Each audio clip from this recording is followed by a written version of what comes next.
On this episode of Randomland, what do ancient petroglyphs, secret Mormon alphabets, custom violins, pioneer relics, and haunted houses have in common? I have no idea, but they're all in it. So welcome to Utah and prepare for adventure.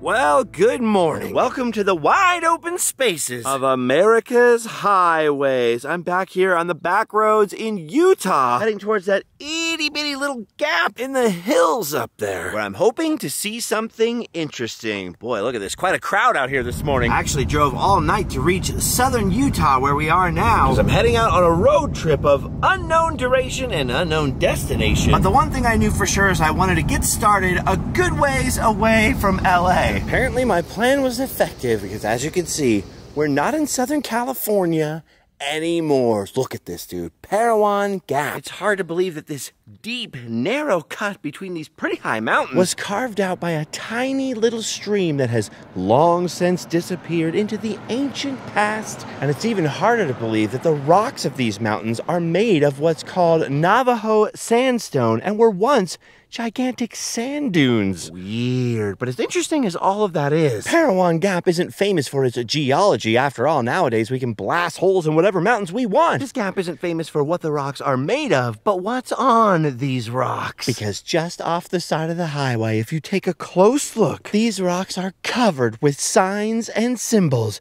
of the ancient past. These markings are known as petroglyphs, ancient symbols chipped, tapped, or scratched into the faces of these rocks by the ancient Native American inhabitants of this area, who either lived nearby or traveled through the gap, which, as you can imagine, back then, for thousands of years was an important access point to get through these little mountains here. It takes a couple of minutes for your eyes to adjust, but all the rocks in this little miniature canyon, this gap here, are covered in ancient rock art. The cool thing about this site is it's so easy to find it all because there's really well-established trails. And you know when you're getting close to the best stuff because they've got these fences to prevent people from getting too close and damaging some of the best stuff. Look at this. Look at this boulder right here. See, if you didn't know that it was covered with ancient and probably sacred rock art, you might climb over that fence and go bouldering and accidentally climb over the back of it, flake some off. But look at that. That is ancient, technically prehistoric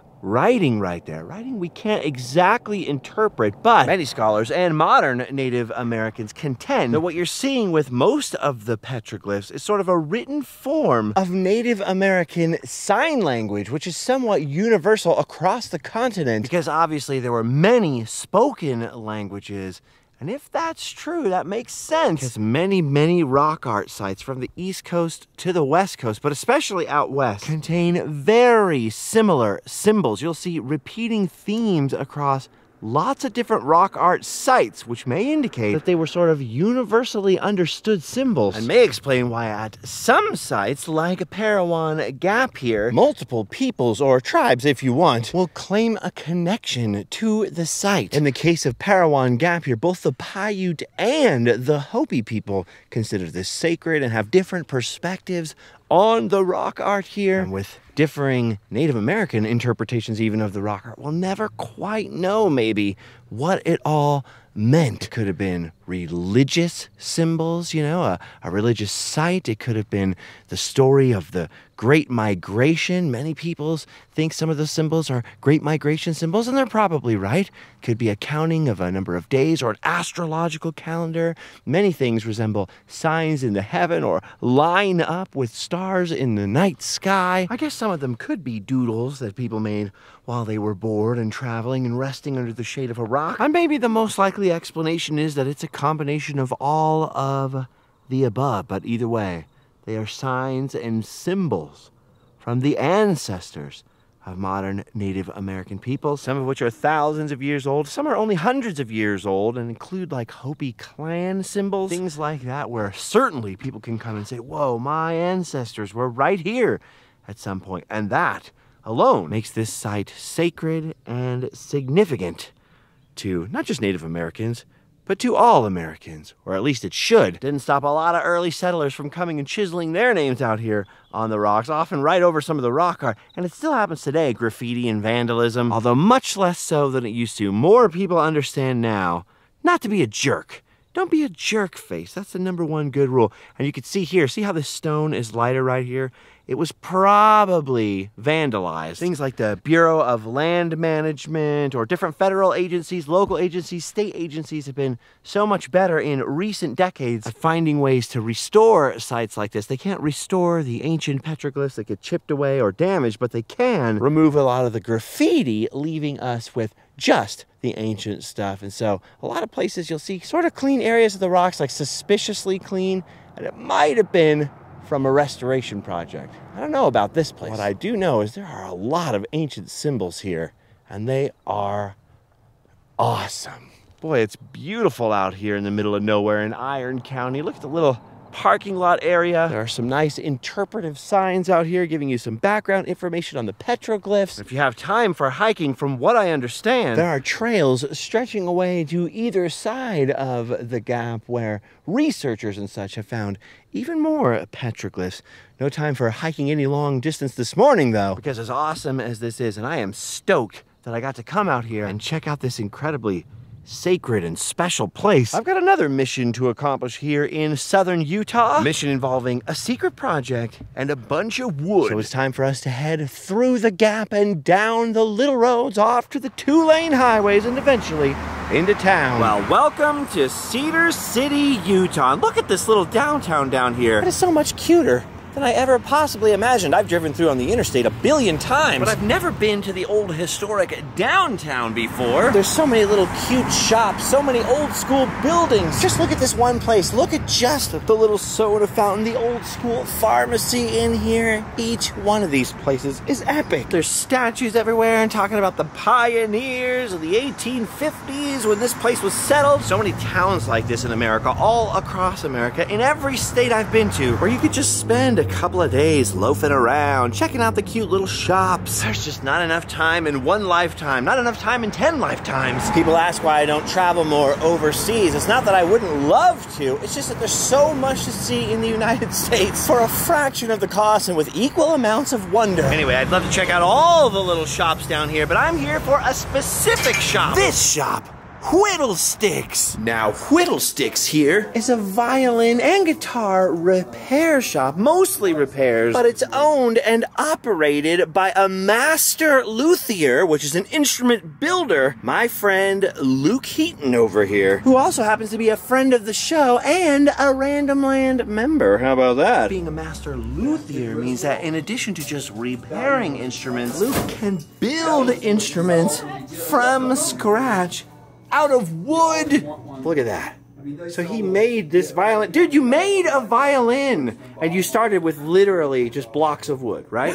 Oh my gosh, that's insane. This is going to be a 5-string violin, and you're still working on it because I can see the finish isn't all Yeah, no, this never does get finished. It just gets a clear cut. Oh, yeah. I see. I didn't know that. I'm not fancy. I'm not a violinist. Ooh. Well, it's because they wear it off anyway. So what does a custom-made violin cost? So just give me a ballpark range, you know. So this one where it's a 5-string, it's about $7,000. If it's just normal, then it's so about $6,000. Probably a bad idea for me to just smash it. Yes. Okay, I won't. I'll just be walking away. Especially because the customer already paid for it. Really. Oh, if somebody else already paid for it, then we're good. We can smash it. Or at least you'll be good. Yeah, sort of, kind of. Then I have to build another one. Oh, that's true. Never mind. All right, never mind. Look at this tiny one. It's the size of my hand. It's like an 8-inch violin. This is a baby's violin. They get smaller than that. They get small. So wait, how small? So the smallest is a 1/64. The whole violin's about that long. I don't ever have it. Is that the one we're supposed to pull out when people are complaining? You know, they go, "Oh, yeah. World's tiniest violin." Dude, this is awesome. Whittlesticks merch in here. Look at this. This is a guitar body that Luke made.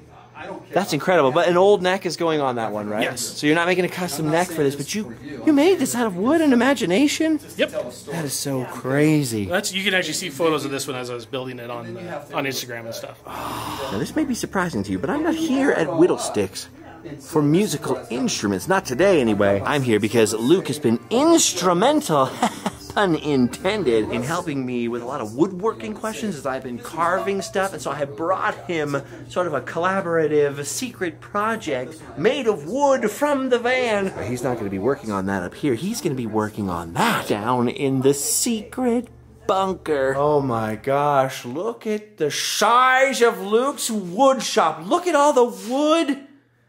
I want this wood. Oh, look at the supply. So this is violin wood. So this is all blanks for violin tops. No way. So this is that's how they start. Are there different types of wood for different purposes, or just the different cuts? Different tonal. So spruce is your top wood. So that's where both your sound goes. And then the maple, this is for the back and the sides, and this is for structure. Now this is all flame to me. And you make violins out of this. Yeah. You make them yourself. So you're making flame top violin from scratch out of wood and imagination. Look at this. This is in front of a guitar. Did you make this? No, I did not make that one. Oh, lame. I know. Just kidding. I'm kidding. No, that's a classical guitar. So that's how guitars are made on the inside. Weird. So these are all things that you're rebuilding, or all things that you're going to pull apart for pieces? These are all things that people have given me. Some I will rebuild and put back up for sale. Some are literally just boneyard parts. That's it's the cadavers. But you're still preserving a lot of history. Oh, there's such old stuff in here. By restoring it. That's crazy. You work in here all alone? Yeah. So it's just you. Look at the size of your sandbox.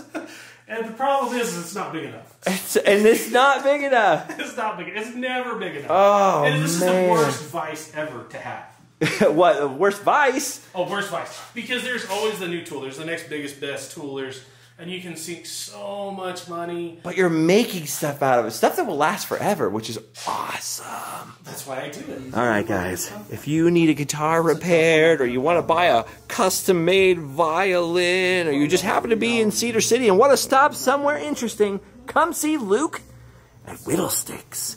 Whittlesticks! Oh, before I forget, I actually brought Luke a Whittles from Knott's Berry Farm, because Whittlesticks needed one of those. Come by and say hi to Whittles. Oh, I like meeting kindred spirits. I also like learning about wood carving and working and stuff. And I also like visiting members of the Adventurers Club on Patreon. The problem with it all, though, is that I end up talking for hours and spending so much more time chatting away at Whittlesticks than I meant to. That's why I usually try not to stop where there are human interactions, because I can't control myself. I got about a 5-hour drive to where I want to end up going to sleep tonight, which means the van will be barreling through Utah most of the day on the interstate. But before we leave Cedar City, there's a museum here I've never seen before, but I've always wanted to check out. It's the Frontier Homestead State Park Museum, and look at this. When you see equipment like this outside, like this caboose over here, you know it's gonna be good. Looks like they're doing a little construction on the front of the museum, but luckily it's still open. So let's go see what the Frontier Homesteaders have to offer. Wow, I can already see there is one impressive collection of buildings and wagons and all kinds of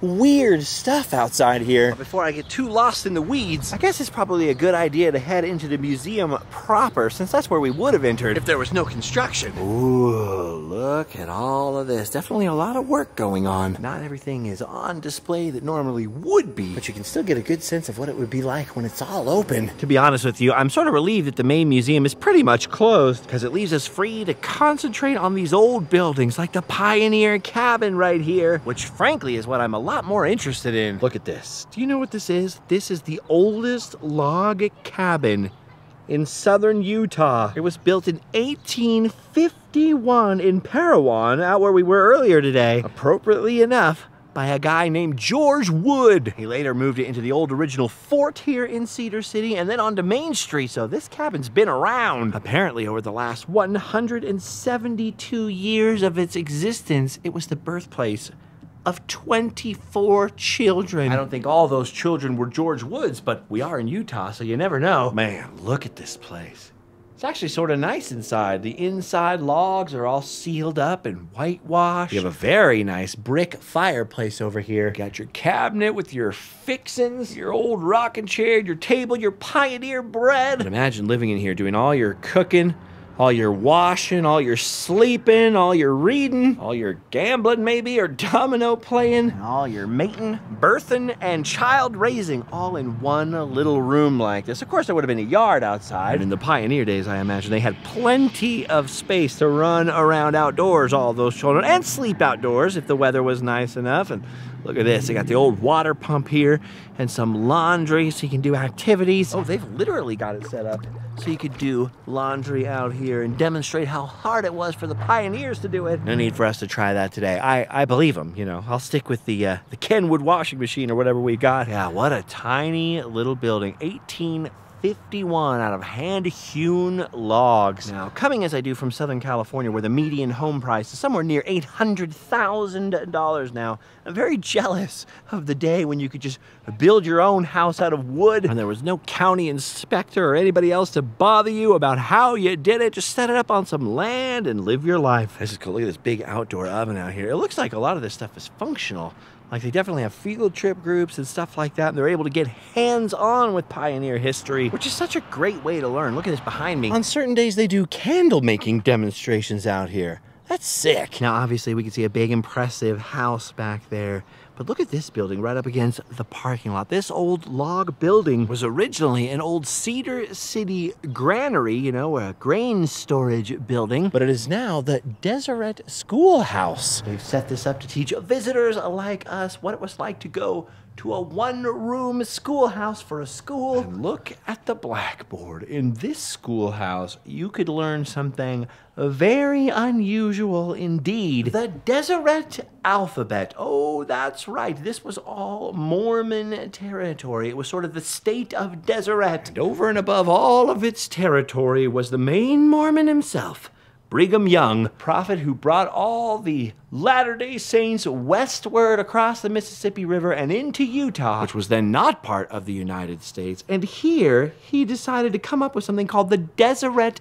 alphabet, because so many pioneers coming out to Utah to join the Mormons were from other countries. English wasn't their first language, and they still had the goal of converting the Lamanites, as they would have said back then, aka teaching the Native Americans. And so rather than having them learn conventional English, he thought, let's simplify it and create our own alphabet, the Deseret alphabet, which is an unusual idea, to say the least. And that was started back in 1854, and by 1869, of course, we had the Transcontinental Railway finished and running right across the state of Utah. So you had a whole influx of new pioneers and new people from the states who had absolutely no interest in the Mormon alphabet, as they would have called it. And so it's a little-known piece of history that only ever existed for about 15 years or so, and to precious few people. Look at this upstairs. This is kind of creepy. I guess this is maybe where your school teacher would have lived in the one-room schoolhouse. Is that the idea here? Kind of scary going up the wooden steps. Luckily, this was all rebuilt in the early 2000s. Oh, it should be structurally sound. But yeah, this is where the teacher would have lived, up here in the rafters of this uninsulated wooden building, and it's awfully warm up here today. I can only imagine how hot it would get in midsummer, much less how cold it would get in the winter. But this is how they stopped the old problem of having to board the teacher at various people's houses. The house is so spread out around here. This meant the teacher could be here, start the day, and it would make sure the teacher would stay in one place at one school and not move around too much, which meant the community could rely on the school and keep growing. Now listen, I love to learn. Learning is the best thing in this life. All there is curiosity. Boredom is impossible. I'm not a big fan of school, particularly our modern system of school. It's very, very difficult for anybody sort of divergent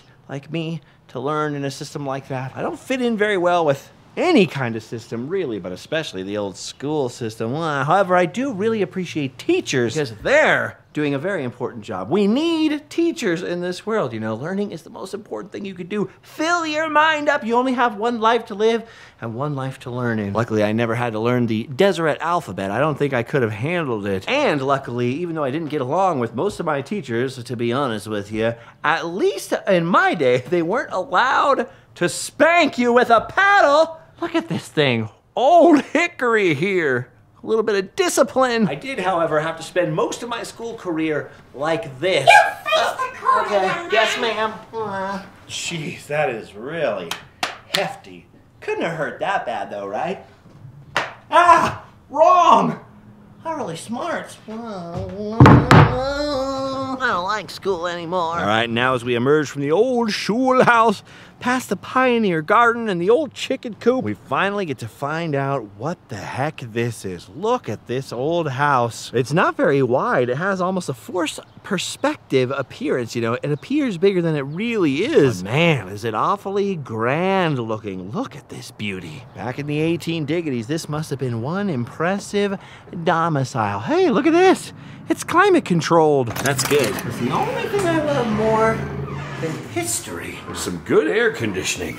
Here's this house was built by a Scottish immigrant named Joseph Snedden Hunter, who arrived in Cedar City in 1852 after immigrating to the United States. They built this nice grand house starting in 1866 in various stages. It turns out he died in here in 1904, so maybe that's why this house has such spooky vibes. I don't know much about the afterlife because I've never been there, but who am I to say there aren't spooky ghosts in here? Yes, sir, the old hunter. I almost had a heart attack, for real. I was gonna say the old hunter house is a little bit creepy. Now it's a lot of bit creepy, especially when you realize this is one of Joseph Snedden Hunter's children's actual dresses on this mannequin, and the cemetery that this actual daughter is buried in is literally right across the street and visible out the windows. I mean, I don't know what you believe, but that just feels all kinds of wrong. In a horror movie, this would be a bad setup. It's like the children that grew up here, like this lady, had a lot of fun though. Look, they were playing giant pioneer checkers. They were sewing. And apparently they like to read a whole lot. Look at the way they wore out this book. This is a little bit terrifying because there are pictures of people who are almost certainly deceased in this book. Are they the people who lived here? I don't know. Yeah, since some of these portraits say Salt Lake on the bottom, I am guessing these are people who either lived in this house or lived in this town back in the day and probably visited this house. It's a little bit spooky. But what takes the edge off is how about a little bit of music, right? We could play this song right here. Smile, darn ya, smile. You know, this whole world is a great world after all. It's the Toontown song. Oh no, what is this? Look among all the other spooky artifacts. Those are my initials. Ah. Oh, the doors to the back room are locked. Guess we don't want to know what's in the back room. Maybe we should check out upstairs. I think you can. I can't stop looking at that. I think you can head upstairs. I love the fact that this is self-guided. As cool as volunteer guides are, as much as you can learn from them, and I do highly recommend guided tours if you want to expand your knowledge. I personally like to fly solo in places, and especially when I'm filming or I'm trying to share with you guys. I walk into a door and the first thing I see is a guide waiting. Hi, welcome. I want to tell you all about the house. Something inside of me dies a little. So it's kind of nice this. Just you and me and a creepy old haunted house. Ooh. All right. I'm on high alert looking for more mannequins. I was really scared. I wasn't expecting a mannequin since there's no mannequins anywhere else. Look at these little dollies in their beds and in the little crib. That's some sort of Freudian ghost slip. Even in this big, much finer house in the log cabin, you would have had family members sharing bedrooms back then. Ooh, look at this old wheelchair. Oh, that's a little bit creepy. Somebody used that thing for sure. I don't know what the square footage of this house is, but I think it's about twice the size of the apartment that I used to live in, so maybe 1,800, probably less, but it's not that many rooms, very few rooms. Everybody shared space and got a lot more cozy back then. Wow, look at this stuff. A lot of information about the early Mormon settlers and their tools, their trades. Got a lot of saws and woodworking tools in here. Wouldn't mind getting my hands on some of those. Look at these old irons, and what is this creepy looking treasure chest in the back?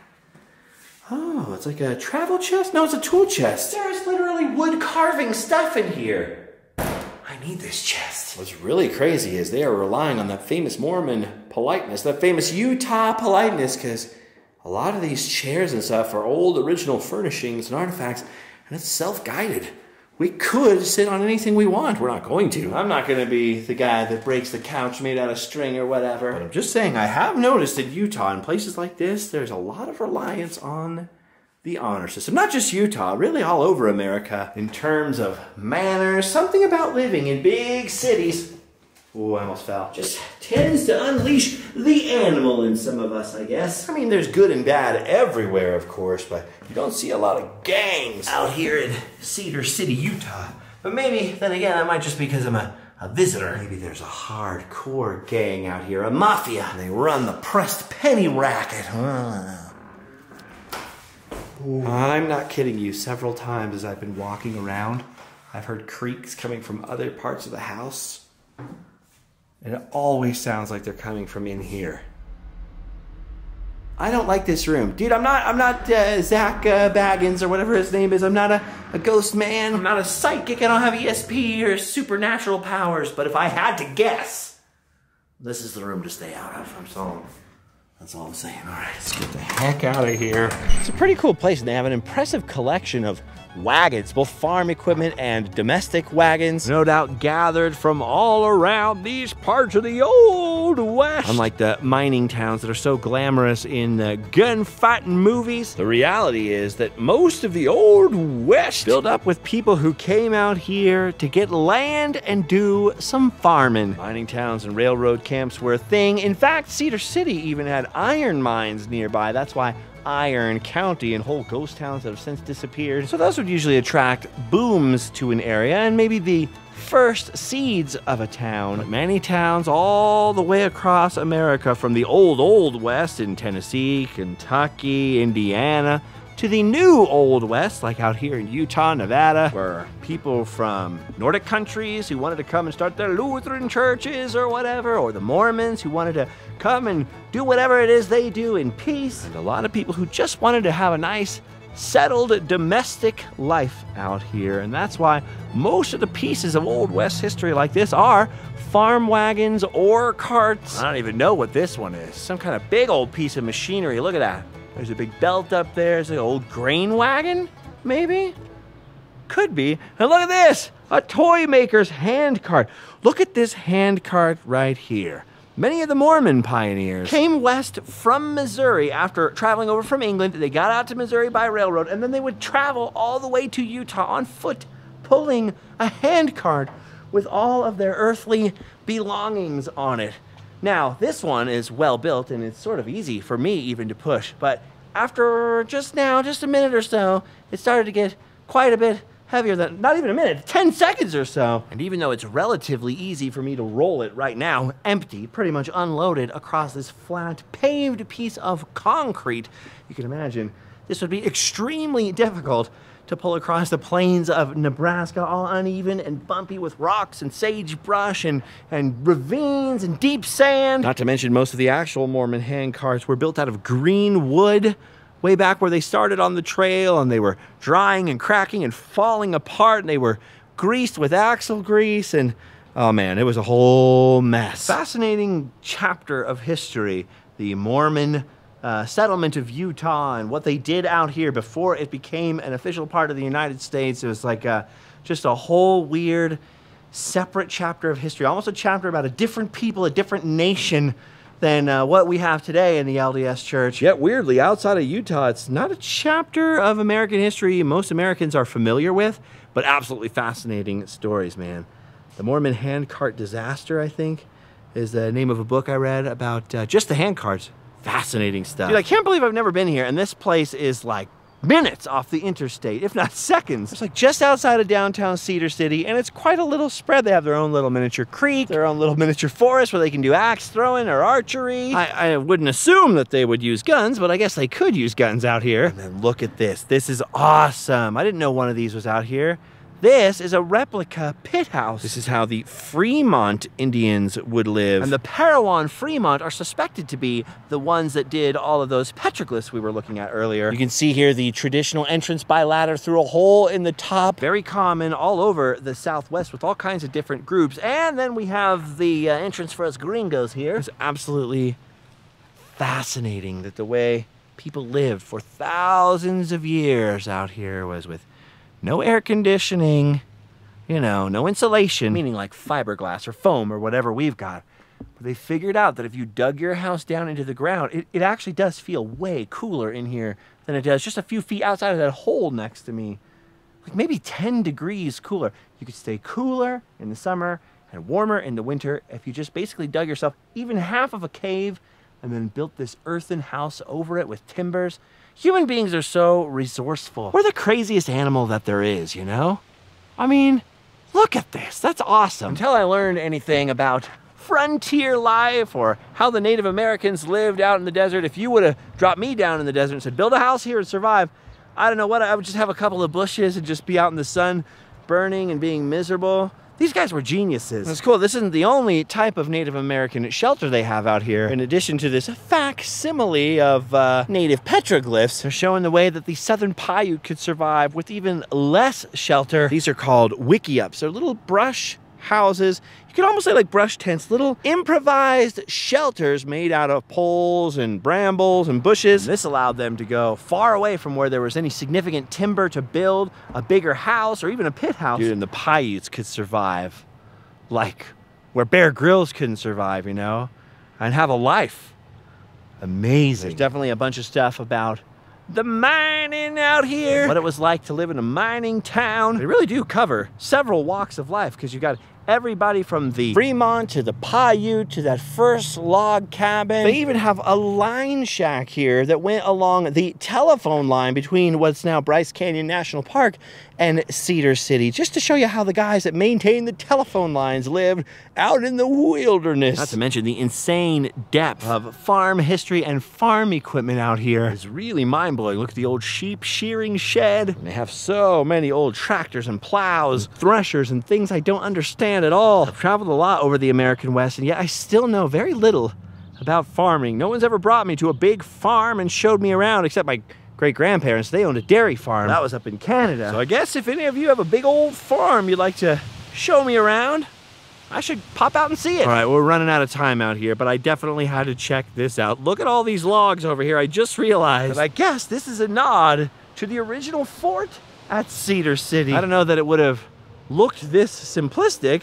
Maybe could have dug a little wooden berm or something like that and not just had these poles out here, but they certainly did build a bunch of log forts across the West. The Mormons in particular were famous for throwing up forts, much like the Spanish before them, at every place they intended to settle. It's tough to figure out exactly what everything is because a lot of the signs are kind of cracked or burned. Like this is obviously a pioneer wagon, like an Oregon Trail style wagon, much smaller than the Conestoga wagons that you saw in movies. I know it's hard for you to tell on your screen, but standing here next to it, it's not very big, smaller than a minivan. I'd say you have maybe 3/4 of the space. I mean, that's being pretty generous, but maybe 3/4 of the space you could pack boxes into a minivan. You think you put your whole life in there for your whole entire family. You're gonna pull it across the West with mules. You know how hard it would be to get those wheels over all the obstacles in your way? Sheesh. Anyway, I know what that is just because I'm familiar with it, but a lot of these signs are all cracked and burning. So apparently the refresh, the remodel, what they're doing on the museum and onto this place in general is much needed. It looks like they could use a lot of volunteer work to restore some of this farm equipment too. So if you know any good woodworkers, send them to Cedar City. All right, I'd love to linger and cram 5 more places along the road into this adventure. But as far as we are away from home, I'm intending to get even farther, and I would like to get all the way out of Utah today, the long way up. So I think this is where we're going to have to call it. It's not like anyone's gonna throw me in the slammer if I don't make good time, and I am very much planning on taking the scenic route on this trip as far as we can make it, but I'd like to get out farther afield before we start going low and slow. Just a couple of quick announcements before I let you go. Our entire antique store booth back in Orange, California is being rebuilt, remodeled, and restocked as we speak. I'll do a meetup there, I think, when I get home. And we do have brand new merch on our online store at randomland.com, including some sick new 10th anniversary merchandise. But the primary thing that's kept us going for the past 10 years, and the only thing that's gonna keep us going for another 10 more, is you becoming a member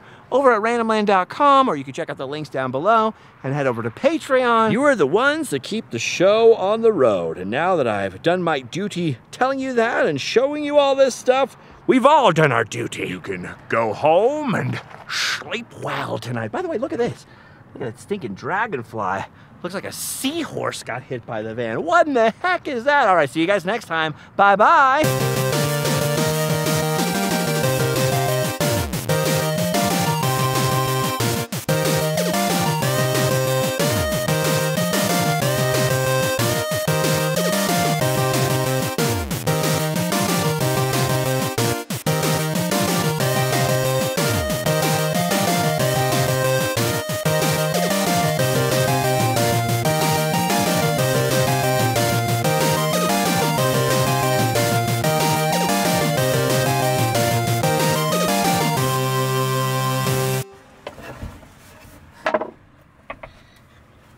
Don't look, this is supposed to be secret.